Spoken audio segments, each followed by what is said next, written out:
Assalamualaikum warahmatullahi wabarakatuh.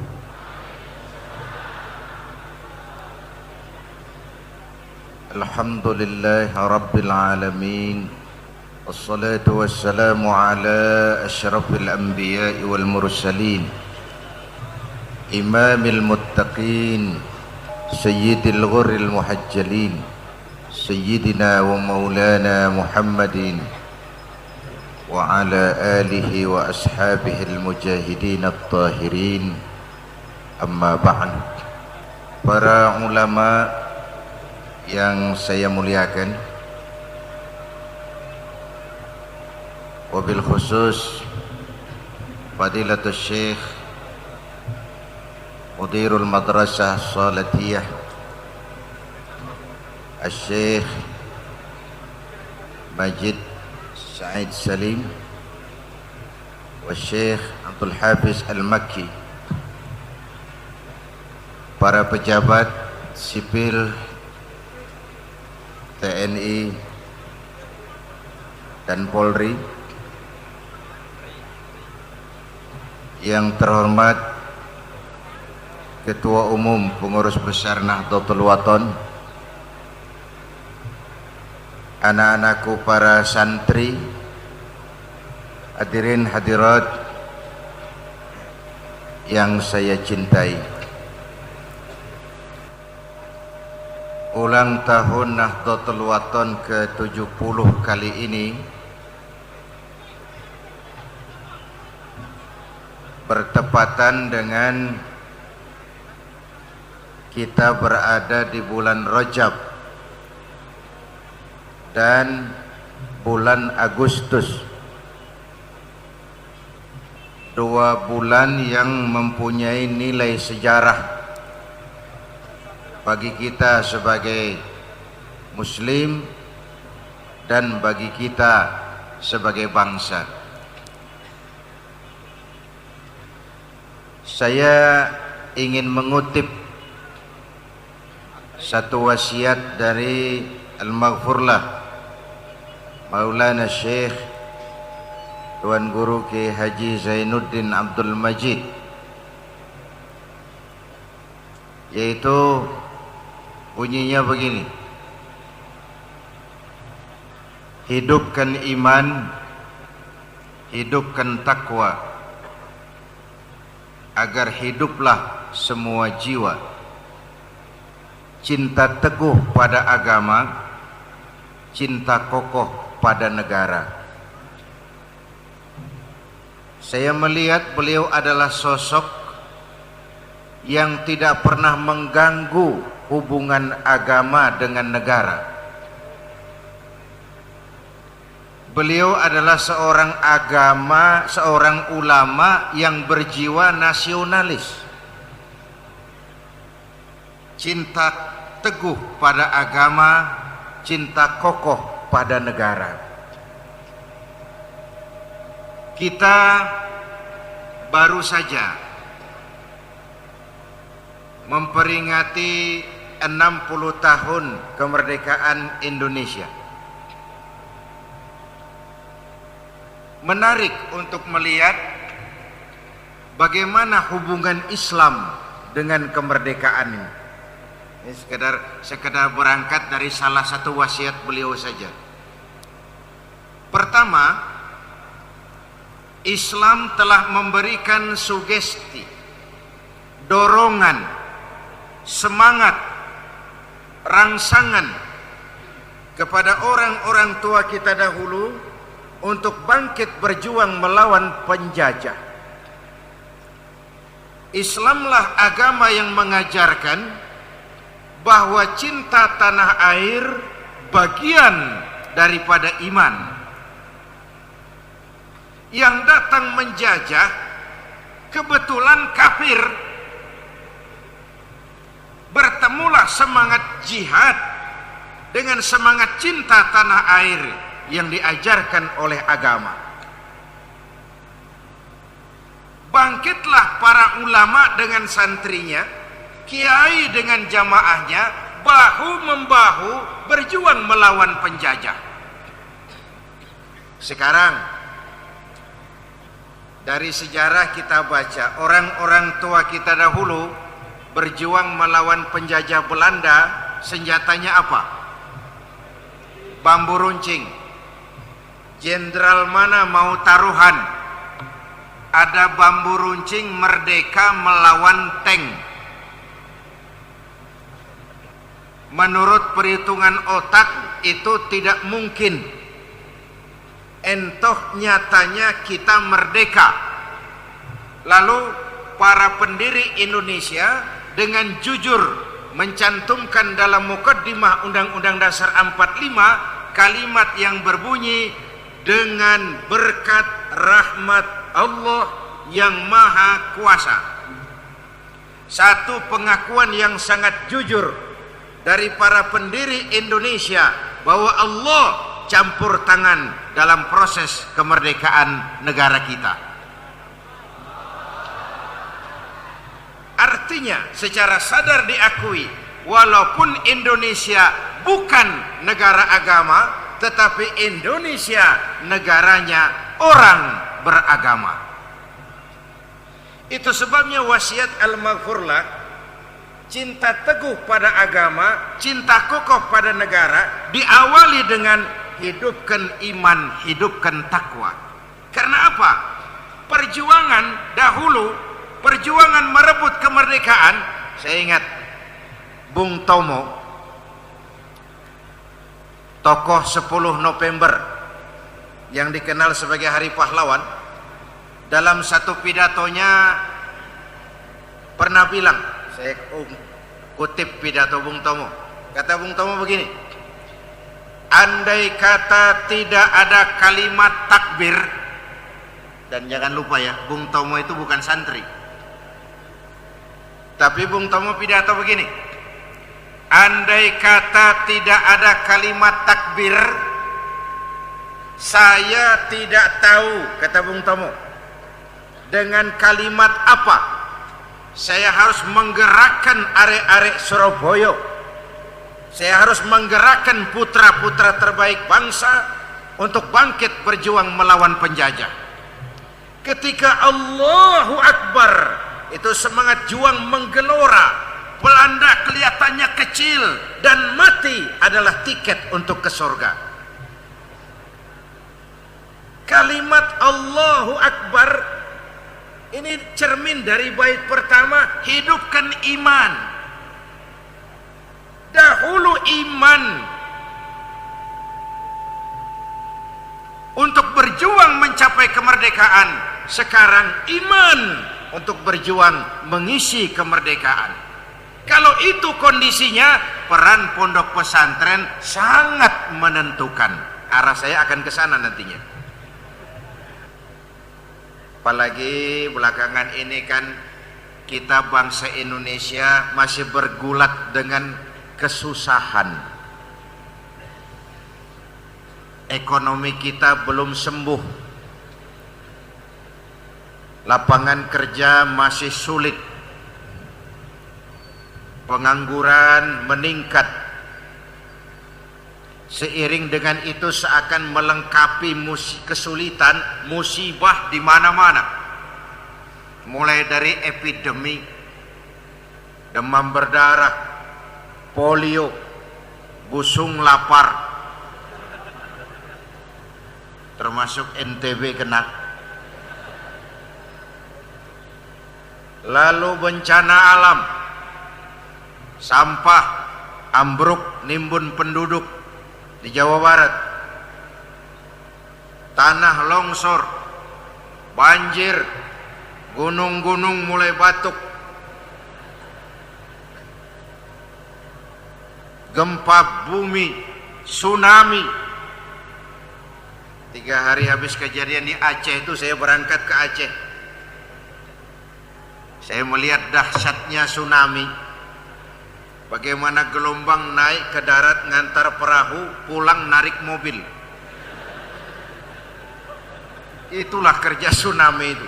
Perahu naik ke darat, mobil turun ke laut. Teman-teman di Aceh tanya, Pak Zainuddin, ini musibah di mana-mana di tanah air. Ini ujian, apa teguran, apa hukuman?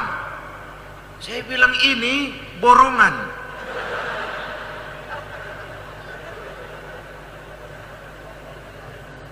Tinggal kita introspeksi. Diajarkan para ulama, kalau orang baik-baik mendapat musibah, itu kan ujian. Sholatnya rajin, dengan ulama dekat, kepada yatim santun, tinggal di tengah masyarakat menebarkan kebajikan, ringan tangan menolong yang memang perlu. Orang baik semacam itu mendapat musibah, itu ujian.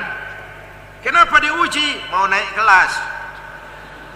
Itu ada hadis, innallaha idza ahabba 'abdan ibtalahu. Sebaliknya, kalau orang setengah baik mendapat musibah, setengah baik itu 50-50 itu. Golongan yang sholat rajin, maksiat tekun. Sodakoh mau, korupsinya lebih besar dari sodakohnya. Orang seperti itu kalau mendapat musibah namanya teguran. Kenapa ditegur? Lalai. Sebaliknya kalau orang jahat mendapat musibah, itu namanya uang muka, perskot, kontannya nanti di akhirat. Tetapi diuji, dicoba, ditegur. Ini kembali kepada wasiat Maulana Syekh. Saya melihat ini sangat durhaka seorang hamba menjual iman melelang takwa, membuang diri dan ibu bapa, mengejar bayangan kursi dunia. Saudara, membaca wasiat ini saya belakangan sering bilang, hidup yang paling tenang itu hidup tukang parkir. Tukang parkir itu mobil banyak, mereknya bagus-bagus, tidak pernah sombong. Nanti mobilnya pergi satu demi satu, habis sama sekali, dia tidak sedih.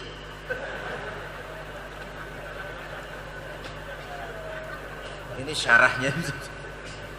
Apa rahasianya? Sederhana. Tukang parkir tidak merasa memiliki, tapi merasa dititipi. Nah, itu yang mau saya sampaikan. Harta titipan, jabatan titipan, ilmu titipan, Indonesia titipan Allah kepada rakyat Indonesia. Kalau titipan, sikap kita harus dua. Pertama, titipan harus dijaga baik-baik. Namanya titipan. Pak Zainuddin, iya, titip motor sebentar ya, silakan. Ketika motornya diambil, kaca spionnya hilang, bempernya hancur, knalpot nggak ada. Kira-kira yang nitip marah nggak ya?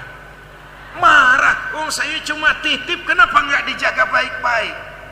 Allah titipkan jabatan, isinya korupsi saja. Ini kan korupsi sekarang sudah berjamaah. Wa ala alihi wa sahbihi.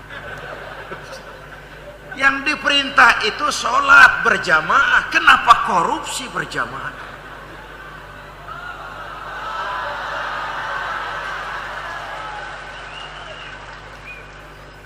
Kita prihatin melihat uang negara miliaran bahkan triliunan menguap begitu saja.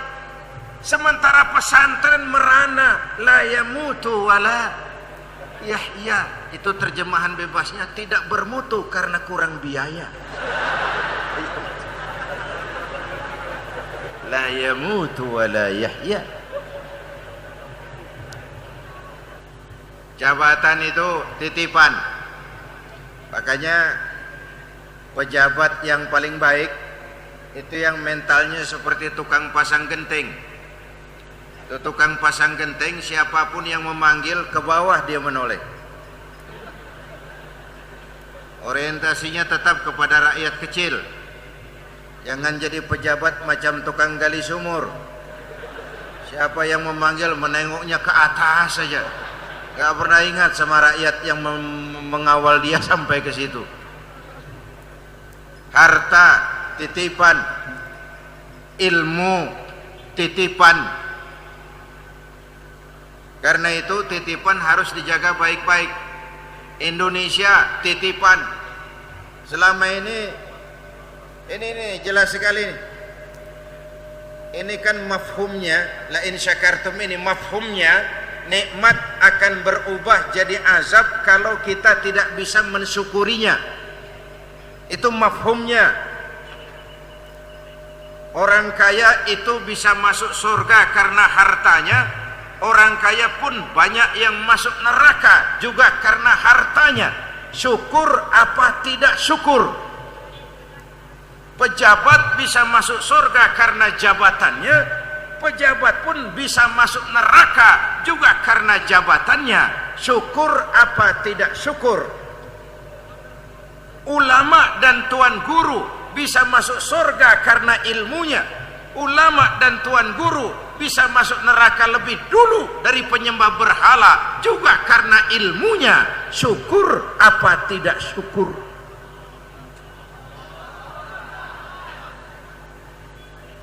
Indonesia bisa memberikan kemakmuran kepada rakyatnya. Indonesia bisa membawa kesengsaraan bagi rakyatnya. Syukur apa tidak syukur?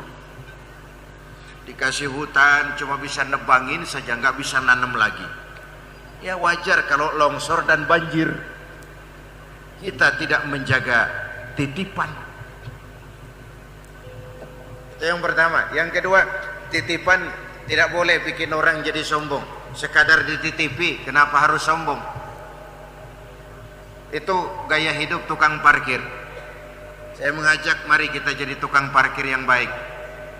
Menjaga titipan-titipan ini. Titipan harus dijaga baik-baik, dan titipan tidak boleh membuat kita menjadi sombong. Sekadar dititipi tidak pantas menjadi sombong.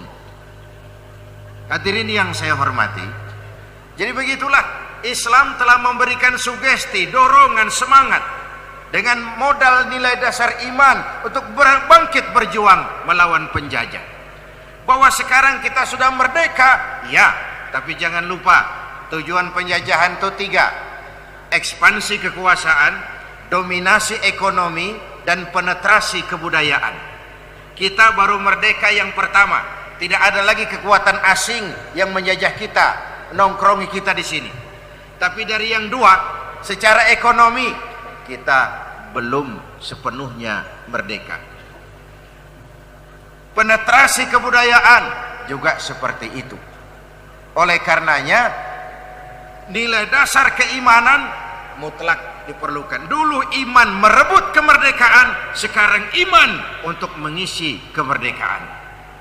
Kalau begitu, pesantren sebagai benteng untuk menjaga nilai-nilai iman dan mewariskannya kepada generasi yang akan datang mutlak diperlukan. Hadirin yang saya hormati, selama ini Indonesia bukan kekurangan orang pintar. Indonesia kekurangan orang benar. Malahan rasa-rasanya lebih baik benar tidak begitu pintar ketimbang pintar tapi tidak benar. Sebab kalau sudah pintar tidak benar itu bahaya. Ismu tafdil lil mubalaghah, lebih bahaya dari yang bahaya itu disebut bahaya. Itu yang sering saya goyonkan, disuruh ngurus beras malah nimbun beras, disuruh ngurus laut malah jadi bajak laut, disuruh ngurus hutan rame-rame jadi orang hutan, disuruh ngurus hukum lalu bikin hukum seperti pisau, tajam ke bawah, tumpul ke atas. Sehingga saya katakan tempo hari, bedanya kebun binatang dengan taman safari di mana? Bedanya sedikit. Kebun binatang itu binatangnya dikurung yang nonton jalan-jalan. Nah, taman safari yang nonton yang dikurung, binatangnya jalan-jalan. Jadi kalau hukum tidak tegak, keadilan tidak dilaksanakan, yang benar yang dikurung, yang salah jalan-jalan. Itu namanya Republik Taman Safari.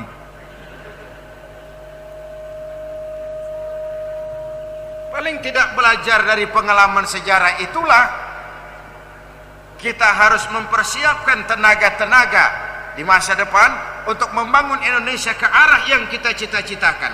Pintar, benar, benar, pintar. Itu ungkapan lama saya. Otak boleh Jerman, tapi hati harus Mekah. Otak isi dengan segala macam teknologi, tapi hati penuhi dengan nilai dasar keimanan. Hadirin yang saya hormati, paduan inilah yang kita harapkan melahirkan nilai-nilai keseimbangan. Karena itu, terutama anak-anakku para santri, ambillah contoh dari baginda Rasulullah Sallallahu Alaihi Wasallam. Walaupun tadi saya katakan kita sekarang sebagai bangsa tengah menghadapi masa yang penuh kesulitan, kesusahan. Jangan takut menghadapi susah. Karena susahlah yang membuat orang cepat dewasa, susahlah yang membuat orang cepat matang, dan seorang santri dididik untuk menjadi manusia yang a man for all season, siap menghadapi segala situasi. Makanya santri itu mentalnya serba bisa, serba biasa. Makan kangkung siap, dapat daging ayam alhamdulillah, tidur di masjid siap, nginep di hotel thayyib. Orang yang biasa tidur di masjid tidak punya masalah nginep di hotel. Tapi orang yang biasa tidur di hotel suruh nginap di masjid 3 hari encok. Santri itu serba bisa, serba biasa. Mentalnya dididik seperti itu, siap menghadapi segala situasi. Dan itulah yang diwasiatkan oleh Tuan Guru Maulana Syekh untuk terus berjuang menghadapi segala macam cobaan dan ujian. 1001 ujian istilah beliau itu. Hadirin yang saya hormati, karena itu saya berharap keberadaan Madrasah Nahdlatul Wathon di Anjani ini adalah aset kita semua. Saya mengimbau kepada semua komponen masyarakat yang punya jabatan, bantulah madrasah ini dengan wewenangnya. Yang punya ilmu, bantulah madrasah ini dengan konsep dan pemikirannya. Yang punya harta, bantulah madrasah ini dengan hartanya. Yang punya tenaga, bantulah madrasah ini dengan tenaganya. Yang bisa doa, bantulah madrasah ini dengan doanya. Yang tidak punya apa-apa, bantulah madrasah ini dengan diam. Diam saja itu sudah lumayan membantu. Jangan bikin kacau. Diam saja itu sudah lumayan membantu. Yang punya jabatan dengan wewenangnya, mungkin tidak punya uang karena gaji pegawai, tapi kan tanda tangan bisa mendatangkan uang. Uang memang bukan segalanya. Cuma sial, hampir segalanya perlu uang. Saya ulangi kalimatnya nih supaya jangan salah. Uang memang bukan segalanya. Cuma sial, hampir segalanya perlu uang. Bangun masjid kan gak cukup pakai takbir. Allahu Akbar, tulang kubah turun. Ada, mesti beli semen, beli pasir, mesti ngecor. Baginda Rasulullah Sallallahu Alaihi Wasallam itu awal-awal perjuangan didampingi 5 komponen utama di masyarakat. Kita pun kalau mau maju contoh itu. Baginda Rasul punya Sayyidina Abu Bakar Siddiq, sahabat merangkap mertua, orang tua bijaksana, tempat Nabi tukar pikiran. Kalau mau maju, kita harus punya orang tua bijak macam Abu Bakar Siddiq. Selesai? Belum. Baginda Rasul punya Sayyidina Umar ibn al-Khattab, imam tapi jenderal, jenderal tapi imam.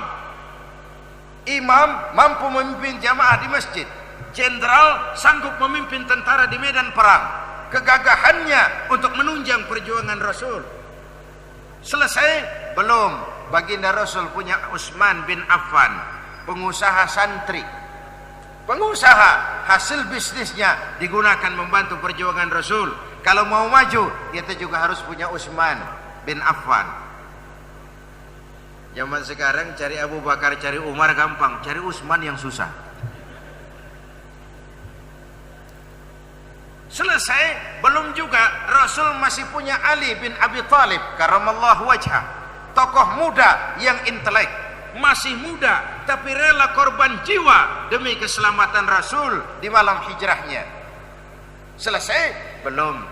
Baginda Rasul juga punya Khadijah binti Khuwailid, perempuan beriman, perempuan budiman.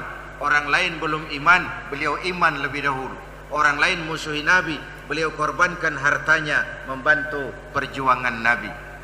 Nah, 5 tokoh ini bahu membahu membantu perjuangan baginda Rasulullah sallallahu alaihi wasallam. Hadirin yang saya hormati, yang kedua, Islam mendorong lahirnya semangat bagi terwujudnya cita-cita bahwa kita ingin bersatu nusa, satu bangsa, satu bahasa. Karena sejak lahirnya Islam membebaskan manusia dari ras diskriminasi. Islam mengikat manusia dengan akidah. Islam mengajarkan persamaan. Jauh sebelum Amerika teriak-teriak dengan Declaration of Independence, kita sudah diajarkan an-nasu kulluhum li Adam wa Adam min turab. Lalu kita diajarkan inna akramakum indallahi atqakum. Yang paling mulia di antara kamu adalah yang paling bertakwa kepada Allah Subhanahu wa taala. Oleh karenanya, lewat hari lahir, hari ulang tahun ke-70 ini, mari kita tetap merapatkan barisan, meluruskan saf, dan wasiat dari Al-Maghfurlah ini tidak sebatas wasiat, tapi juga diteruskan oleh dzurriyyah beliau. Saya bersyukur dalam mewujudkan cita-cita teguh, cinta teguh pada agama dan cinta kokoh pada negara. Umi Hajah Raihanun ini tidak hanya berkiprah di bidang pendidikan, tapi juga bergerak di bidang politik.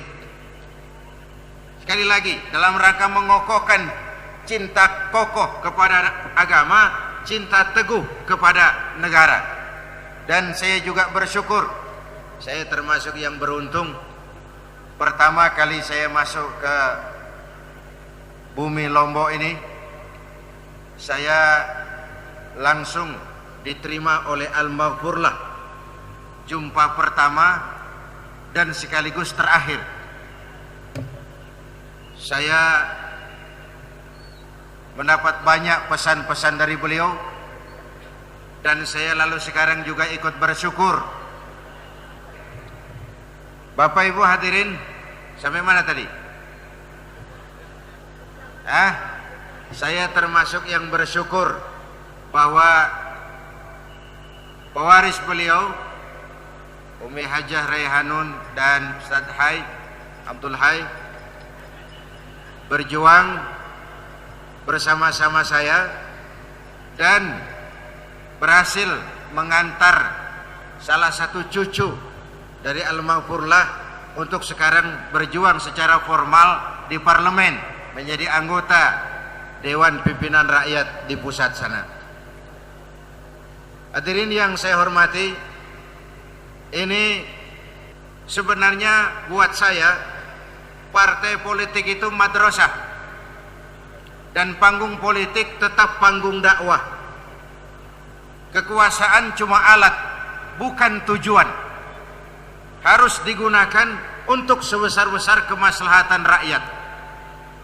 Anggota-anggota dewan baik di tingkat 1, tingkat 2 maupun di tingkat pusat itu sama dengan orang apa itu namanya, lomba panjat pinang, tahu nggak? Tahu kan?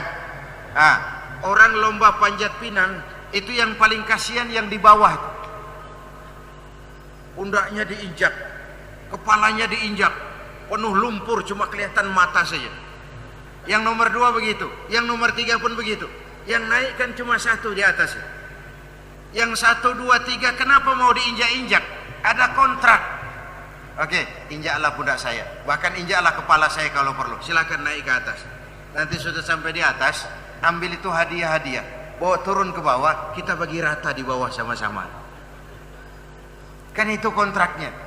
Jangan sudah sampai merasa dia sudah sampai di atas lalu bilang takdir. Iyalah takdir, tapi ada orangnya yang kau injak-injak itu. Inilah semangat kebersamaan.